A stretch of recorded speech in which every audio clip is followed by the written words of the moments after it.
Physics ക്ലാസ്സിലേക്ക് ഏവർക്കും സ്വാഗതം. പ്ലസ് 1 ഫിസിക്സിലെ യൂണിറ്റ് 4 ക്വസ്റ്റ്യൻ ഡിസ്കഷനാണ് നമ്മളിവിടെ ചെയ്യുന്നത്. First question, A particle starts from origin at t equal to 0 with a velocity 5 meter per second, that is I component ആണ് ഇവിടെ തന്നിരിക്കുന്നത്, and moves in a xy plane under action of a force which produces a constant acceleration of 3I unit vector plus 2J unit vector meter per second square. That means t equal to 0 എന്ന് പറയുമ്പോൾ നമുക്ക് initial velocity v0 ആണ് ഇവിടെ നൽകിയിരിക്കുന്നത്. അതേപോലെ ആക്സിലറേഷൻ്റെ vector നമുക്ക് തന്നിട്ടുണ്ട്, vector ഫോർമാറ്റും നമുക്ക് തന്നിട്ടുണ്ട്. നമുക്ക് കണ്ടുപിടിക്കേണ്ടത് a question, what is the y coordinate of the particle at the instant its x coordinate is 84 metre. അപ്പോൾ അതായത് എക്സ് കോർഡിനേറ്റ് 84 മീറ്റർ ആണെന്നുണ്ടെങ്കിൽ y കോർഡിനേറ്റ് എന്ത് എന്നുള്ളതാണ് നമ്മുടെ ചോദ്യം. അപ്പോൾ നമുക്ക് ആൻസറിലേക്ക് കിടക്കാം. ഫസ്റ്റ് നമുക്ക് തന്നിരിക്കുന്ന കാര്യങ്ങളും b0 vector that is equal to 5I unit vector metre per second, a vector എന്ന് പറയുന്നത് 3I unit vector plus 2J unit vector into metre per second square വരും. നമുക്ക് പൊസിഷൻ വെക്ടറിൻ്റെ ഇക്വേഷൻ അറിയാം, r vector which is equal to v0 vector t plus 1/2 half at square ആണ് വരുന്നത്. അപ്പോൾ നമുക്ക് തന്നിരിക്കുന്ന രണ്ട് ടേംസിനെ നമ്മൾ, അതായത് v0 വെക്ടർ എന്താണെന്ന് നമുക്കറിയാം, എ വെക്ടർ എന്താണെന്നറിയാം, അത് നമ്മളിവിടെ സബ്സ്റ്റിറ്റ്യൂഷൻ കൊടുക്കുമ്പോൾ നമുക്ക് എന്ത് കിട്ടും, r vector which is equal to 5I unit vector t plus 1/2 into 3I unit vector plus 2J t square എന്നുള്ളത് കിട്ടും. ഇതിൽ നമ്മൾ ഐ കമ്പോണൻസിനെ മാത്രം സെപ്പറേറ്റ് ചെയ്യുന്നു, അതേപോലെ ജെ കമ്പോണൻസ് മാത്രം സെപ്പറേറ്റ് ചെയ്യുന്നു. അപ്പോൾ നമുക്ക് എന്ത് വരും, r vector which is equal to 5t plus 1.5t square I unit vector. എന്തുകൊണ്ടാണ് അവിടെ 1.5 വന്നതെന്ന് ചോദിച്ചു കഴിഞ്ഞാൽ 3/2 വന്നതുകൊണ്ടാണ് കേട്ടോ, 3/2 വന്നതുകൊണ്ടാണ്. അതേപോലെ തന്നെ ഇവിടെയും 2/2 വരുമ്പോൾ 1 വരും. So J component is t square J unit vector.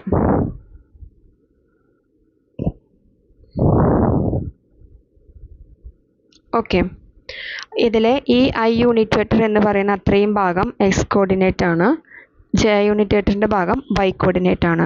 നമുക്ക് എ ക്വസ്റ്റ്യനിൽ കണ്ടുപിടിക്കാൻ തന്നതിൽ x coordinate is equal to 84 metre ആണെന്ന് നമുക്ക് തന്നിട്ടുണ്ട്.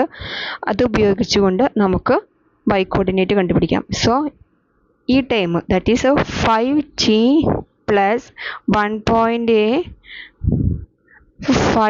Square that is equal to 84 ആണ്. ഇതിൽ നിന്ന് നമ്മൾ ക്വാഡ്രാറ്റിക് ഇക്വേഷൻ്റെ ടൈമിലാണ്. ഇത് നമുക്ക് സോൾവ് ചെയ്യുമ്പോൾ we get t which is equal to 6 second. ഈ ടൈമിൻ്റെ ഈ ഇതെന്ന് പറയുന്നത് നമ്മൾ y കമ്പോണൻറ്റിൽ ഇട്ട് കൊടുക്കുകയാണ്. നമുക്ക് കണ്ടുപിടിക്കേണ്ടത് y കമ്പോണൻ്റ് ആണ്. So y which is equal to t square J unit vector ആണ്, where t which is equal to 6 ആണ്. So 6 square that is equal to 36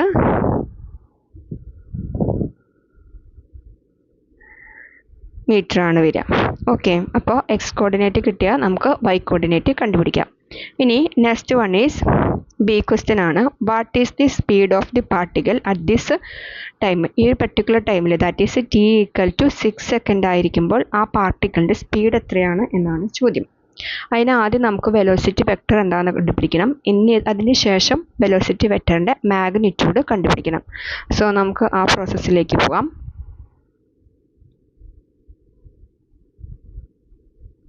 velocity vector കണ്ടുപിടിക്കാനുള്ള ഇക്വേഷൻ എന്ന് പറയുന്നത് v vector which is equal to dr vector divided by dt ആണ്. അപ്പോൾ നമ്മൾ കഴിഞ്ഞ പ്രോബ്ലത്തിൽ r വെക്ടർ എന്താണെന്നുള്ളത് കണ്ടുപിടിച്ചിരുന്നു. r vector which is equal to 5t plus 1.5t square I unit vector plus t square J unit vector ആണ്. അതിൻ്റെ derivative with respect to t നമുക്ക് ചെയ്യുമ്പോൾ v vector which is equal to നമുക്ക് എന്ത് കിട്ടും, 5 plus 3t I unit vector plus 2t J unit vector എന്ന് കിട്ടും. ഇവിടെ T നമുക്കറിയാം ഗിവൺ ടൈം ഈസ് അല്ലെങ്കിൽ നമ്മൾ ഫൈൻഡ് ഔട്ട് ചെയ്ത time T which is equal to 6 second ആണ്. അതിൽ നമ്മൾ ഇട്ട് കൊടുക്കുമ്പോൾ ബി വെക്ടറിൻ്റെ വാല്യൂ എന്ന് പറയുന്നത് എന്തായിരിക്കും? 5 + 3 × 6 I unit vector plus 2 × 6 J unit vector. So B vector that is equal to 23 I unit vector plus 12 J unit vector.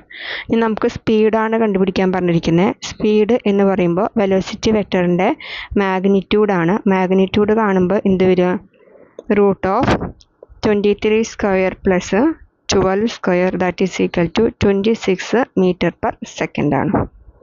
Okay, അപ്പോൾ first problem clear ആണല്ലോ. ഇനി നമുക്ക് സെക്കൻഡ് പ്രോബ്ലത്തിലേക്ക് നീങ്ങാം. Second problem, a cricket ball is thrown at a speed of 28 m/s in a direction 30 degree above the horizontal. Minimum height അല്ല, maximum height find out ചെയ്യണം. Second one is time of flight. C question, the distance from the thrower to the point where the ball returns to the same level. അതായത് start ചെയ്തിട്ട് same level തന്നെ ball എത്തുന്ന സമയം എന്ന് പറയുന്നത്, എത്തുന്ന distance എന്ന് പറയുന്നതാണ് ഹൊറിസോണ്ടൽ റേഞ്ച് R എന്ന് പറയുന്നത്. അപ്പോൾ അതും നമ്മൾ കണ്ടുപിടിക്കണം. 3 ടൈമും നമ്മൾ കണ്ടുപിടിക്കണം. പ്രൊജക്റ്റൈൽ മോഷനാണ്. ഒരു ബോൾ എറിയുക എന്നൊക്കെ പറയുന്നത്, ഒരു കല്ല് ഏതെങ്കിലും ഡയറക്ഷനിൽ എറിയുക എന്നൊക്കെ പറയുന്നത് പ്രൊജക്റ്റൈൽ മോഷനാണ്. സോ ഇത് പ്രൊജക്റ്റൈൽ മോഷൻ്റെ ഇക്വേഷൻസ് യൂസ് ചെയ്തുകൊണ്ട് ചെയ്യാനുള്ളതാണ്. നമുക്ക് തന്നിട്ടുള്ളത് എഴുതാം. ഒരു ബോൾ എറിയുന്ന സ്പീഡ് 28 m/s എന്ന് പറയുമ്പോൾ നമ്മുടെ ഇനിഷ്യൽ വെലോസിറ്റിയാണ് നമുക്ക് തന്നിരിക്കുന്നത്. V0 that is equal to 28 m/s. അതിൻ്റെ ആംഗിൾ θ0 നമുക്ക് തന്നിട്ടുണ്ട് 30 ഡിഗ്രി. പിന്നെ നമുക്കറിയാം acceleration due to gravity 9.8 m/s² ആണ്. ഓക്കെ, ഇതിൽ എ ക്വസ്റ്റ്യൻ നമുക്ക് കണ്ടുപിടിക്കേണ്ടത് മാക്സിമം ഹൈറ്റ് HM ആണ്. നമുക്ക് equation ഓർമ്മയുണ്ടായിരിക്കണം. V0² sin² θ0 divided by 2g. അപ്പോൾ ഈ ഇക്വേഷനിലേക്ക് നമ്മൾ ഈ വാല്യൂസ് ഇട്ട് കൊടുക്കുന്നു. V0 മീൻസ് 28 m/s ആണ്. So 28² sin² 30 divide by 2 × 9.8. Substitution നടത്തി വരുമ്പോൾ സോൾവ് ചെയ്ത് നോക്കുക. We get 10 metre. B question find out ചെയ്യേണ്ടത് ടൈം ഓഫ് ഫ്ലൈറ്റ് ആണ്. ടൈം ഓഫ് ഫ്ലൈറ്റിൻ്റെ equation TF which is equal to 2V0 sin θ0 divided by G ആണ്. സോ 2 × 28 × sin 30 ഡിഗ്രി എന്ന് പറയുന്നത് എത്രയാണ്? 1/2 ആണ് കേട്ടോ, 9.8. ഓക്കെ, ഇത് നമുക്ക് സോൾവ് ചെയ്യുമ്പോൾ നമുക്ക് കിട്ടുന്നത് 2.9 സെക്കൻഡ് ആണ്. ടൈം ഓഫ് ഫ്ലൈറ്റ് 2.9 സെക്കൻഡ് ആണ്. ഇനി next time is horizontal range R ആണ് കണ്ടുപിടിക്കേണ്ടത്. അതിൻ്റെ equation V0² sin 2θ0 divided by G ആണ്. സോ സബ്സ്റ്റിറ്റ്യൂഷൻ നമ്മൾ കൊടുക്കുമ്പോൾ sin 60യുടെ വാല്യൂ വരുമ്പോൾ എന്ത് വരും? 2θ0 മീൻസ് sin 60 ആവും. √3/2 ആണ്. So approximately we get 69 metre. Okay, next question, a stone tied to the end of a string 80 cm long, it whirled in a horizontal circle with a constant speed. If this stone makes 14 rotations in 25 seconds, what is the magnitude and the direction of the acceleration of stone? അപ്പോൾ നമുക്കിവിടെ തന്നിരിക്കുന്ന കാര്യങ്ങൾ ആദ്യം എഴുതാം. ഒരു 80 cm long ആയിട്ടുള്ള ഒരു സ്ട്രിങ്ങിൻ്റെ എൻഡിലാണ് ഒരു സ്റ്റോൺ നമ്മളിവിടെ ടൈ ചെയ്തിരിക്കുന്നത്. ഓക്കെ, അപ്പോൾ 80 cm ലോങ് ആയിട്ടുള്ള ഒരു സ്ട്രിങ്. ഓക്കെ, 80 cm ലോങ് ആയിട്ടുള്ള ഒരു സ്ട്രിങ്, അതിൻ്റെ മുകളിൽ നമ്മളൊരു കല്ല് കെട്ടിയിട്ട് ഇതിങ്ങനെ കറക്കാണ് ചെയ്യണത്. സോ ഇതിൻ്റെ ഈ റേഡിയസ് ആണ് എന്ത്? 80 cm എന്ന് പറയുന്നത്. So first term is given radius R equal to 80 cm. നമ്മളതിനെ മീറ്ററിലേക്ക് ആക്കുമ്പോൾ എന്ത് കിട്ടും? ഡിവൈഡ് ബൈ 100 ചെയ്യുമ്പോൾ 0.8 മീറ്റർ എന്ന് നമുക്ക് കിട്ടും. ഇനി നെക്സ്റ്റ് നമുക്ക് തന്നിരിക്കുന്ന ഒരു പാറ്റേൺ എന്ന് പറയുന്നത് ഒരു കോൺസ്റ്റൻറ്റ് സ്പീഡിലാണത് കറക്കിയിരിക്കുന്നത് എന്ന് പറഞ്ഞു കഴിഞ്ഞാൽ തന്നെ നമുക്ക് അവിടെ എന്ത് കിട്ടിയും? യൂണിഫോം സർക്കുലർ മോഷൻ ആണ്, അത് ക്ലിയർ ആണ്. 14 റൊട്ടേഷൻസ് ഇൻ 25 സെക്കൻഡ്സ് ആണ്. സോ നമുക്കതിൻ്റെ ഫ്രീക്വൻസി ഫൈൻഡ് ഔട്ട് ചെയ്യാം. 14 divide by number of rotations divide by second ആണ് ഫ്രീക്വൻസി കണ്ടുപിടിക്കേണ്ടത്. അപ്പോൾ അത്രയും അതാണ്, അതായത് frequency F which is equal to 14/25 ആണ്. ഇനി നമുക്ക് കണ്ടുപിടിക്കാനായിട്ട് പറഞ്ഞിരിക്കുന്നത് ഇവിടെ ആക്സലറേഷൻ്റെ മാഗ്നിറ്റ്യൂഡ് ഡയറക്ഷനാണ് കേട്ടോ. അപ്പോൾ ഡയറക്ഷൻ എന്ന് പറയുന്നത് എന്താണെന്ന് നമുക്ക് നോക്കാം. അതിന് മുന്നേ മാഗ്നിറ്റ്യൂഡ് കണ്ടുപിടിക്കാം. മാഗ്നിറ്റ്യൂഡ് ആക്സലറേഷൻ കണ്ടുപിടിക്കാനായിട്ട് a which is equal to r omega square ആണ്. Where omega which is equal to നമുക്കറിയാം 2πf ആണ്. That is equal to a which is equal to എന്ത് വരും, ആർ ഇൻറ്റു 2πfൻ്റെ സ്ക്വയർ വരും. നമുക്കറിയാവുന്ന ഇക്വേഷൻസ് ആണ്. Radius 0.8 into 2 into 3.14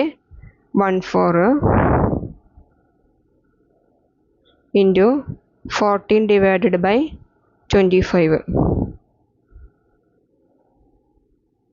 whole square നമുക്ക് ചെയ്ത് സോൾവ് ചെയ്ത് വരുമ്പോൾ കിട്ടുന്ന ഇക്വേഷൻ എന്ന് പറയുന്നത് acceleration due to gravity 9.88 something കിട്ടും.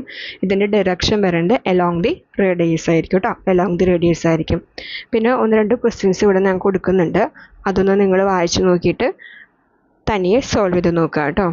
A cricket ball is thrown at a speed of 196 metre per second in a direction 30 degree above the horizontal. Maximum height കണ്ടുപിടിക്കണം, time of flight, horizontal range. മുമ്പ് നമ്മളൊരു model ചെയ്തല്ലോ, അതേപോലെ projectile മോഷൻ്റെ equations use ചെയ്തുകൊണ്ട് ചെയ്യാം. ഇവിടെ എന്ന് പറയുന്നത് വായിച്ചു നോക്കാം. A football hitted with a velocity of 9.8 metre per second at an angle of 45 degree with the horizontal. The player runs at the same time he hits the ball. With what average velocity should we run to catch the ball before it hits the ground? ഒരു football 9.8 metre per second വെലോസിറ്റിയിൽ 45 degree ആംഗിളിലാണ് നമ്മൾ എറിയുന്നത്. അപ്പോൾ അത് വന്ന് hit ചെയ്യുന്നത് കേട്ടോ. അപ്പോൾ പ്ലെയർ ഓടിയിട്ട് ആ ബോളിന് തൊട്ടിടിക്കണം. അങ്ങനെ ആകുമ്പോൾ ഏത് വെലോസിറ്റിയിലാണ് പ്ലെയർ ഓടേണ്ടത് എന്നുള്ളതാണ് ചോദ്യം. ആ ബോൾ ഗ്രൗണ്ടിൽ എത്തുന്നതിന് മുമ്പ് ഇപ്പോൾ ക്യാച്ച് ചെയ്യണമെന്നുണ്ടെങ്കിൽ ഏത് വെലോസിറ്റിയിൽ ഓടണം. ദാറ്റ് മീൻസ് അതിന് നമുക്ക് ഹൊറിസോണ്ടൽ വെലോസിറ്റിയാണ് കണ്ടുപിടിക്കേണ്ടത്. അതിനുള്ള ഇക്വേഷൻ എന്ന് പറയുന്നത് horizontal range divided by time of flight ആണ്. അപ്പോൾ അത് രണ്ടെണ്ണത്തിൻ്റെ ഇക്വേഷൻ അറിയാലോ, അത് സബ്സ്റ്റിറ്റ്യൂഷൻ ചെയ്യുക. ലാസ്റ്റ് ആൻസർ എന്ന് പറയുന്നത് നമുക്ക് 6.92 മീറ്റർ പെർ സെക്കൻഡ് വരും. Okay, thank you. അപ്പോൾ ബാക്കി ക്വസ്റ്റ്യൻസും കാര്യങ്ങളൊക്കെ ചെയ്ത് നോക്കിക്കോളൂ. Thank you.